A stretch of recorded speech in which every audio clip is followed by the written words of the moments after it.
കോട്ടയം പാണപ്പണി മേഖലയിൽ നീർനായക്കുള്ള ശല്യം രൂക്ഷമാണ് എന്നാണ് പറയുന്നത്. ഈ കാണുന്ന മീനച്ചിലാറ്റിന്റെ ഭാഗത്ത് വലിയ രീതിയിൽ തന്നെ നിരവധി ആളുകൾക്ക് ഇത്തരത്തിൽ നീർനായയുടെ കടിയേറ്റിട്ടുണ്ട്. ഇന്നലെ രാവിലെയാണ് ഈ പാണപ്പണി സ്വദേശിയായിട്ടുള്ള നിസാനിക്ക് നീർനായയുടെ കടിയേൽക്കുന്നത്. കടിയേറ്റോടുടൻ തന്നെ ആശുപത്രിയിലേക്ക് കൊണ്ടുപോയി പ്രാഥമിക ചികിത്സ നൽകിയ ശേഷം വീട്ടിലേക്ക് എത്തി. ഉച്ചയോടുകൂടി ദേഹാസ്വാസം അനുഭവപ്പെടുകയും തുടർന്ന് നിസാനിയെ മെഡിക്കൽ കോളേജിലേക്ക് കൊണ്ടുപോകുന്നതിനിടയിൽ മരണം സംഭവിക്കുകയുമായിരുന്നു. നിരവധി പേർക്ക് ഈ പ്രദേശത്ത് ഇത്തരത്തിൽ നീർനായക്കളുടെ കടിയേൽക്കുന്നുണ്ട് എന്നാണ്. തെരുവുനായ പ്രശ്നത്തിന് പിന്നാലെ ഇപ്പോൾ ഈ പാണപ്പണി മേഖലയിൽ പക്ഷേ നീർനായയാണ് പ്രശ്നമായി വരുന്നതെന്നാണ് പ്രദേശവാസികൾ. വലിയ ശല്യമാണ് അവിടെ നീർനായകൾ. വലിയ ശല്യമാണ് നീർനായയുടെ.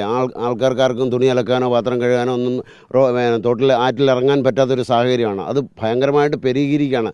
പണ്ടൊക്കെ എന്ന് വെച്ചാൽ പെട്ടയായിട്ട് ഒന്നിച്ച് വരുന്നതായിരുന്നു. ഇപ്പോൾ ഒറ്റയ്ക്കൊറ്റയ്ക്ക് വന്നിട്ടാണ്. അത് തന്നെയല്ല, ഈ പ്രദേശത്ത് ഇപ്പം കുറേ അധികം ആൾക്കാരെ കടിച്ചിട്ടുണ്ട്. അത് ഒന്നും രണ്ടും പേരല്ല. ഇന്നലെ ഒരാളെ കടിച്ചു, അയാൾ മരിച്ചു.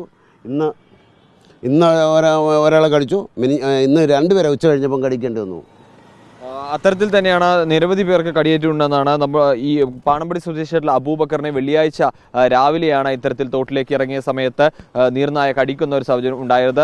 അദ്ദേഹം ഇപ്പോൾ ഈ നീർനായയുടെ കടിയേറ്റ് വീട്ടിൽ ചികിത്സയിൽ കഴിയുകയാണ്.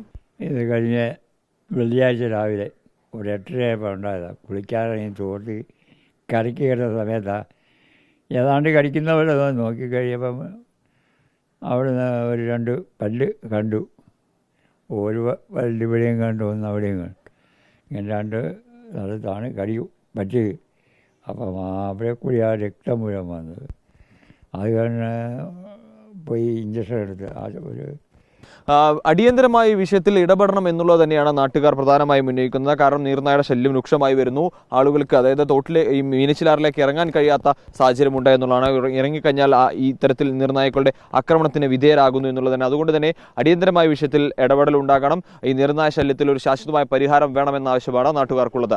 വീഡിയോ ജേർണലിസ്റ്റ് രഞ്ജിത്ത് കളത്തിപ്പടിക്കൊപ്പം reporter Akhil, in reporter, Kottayam.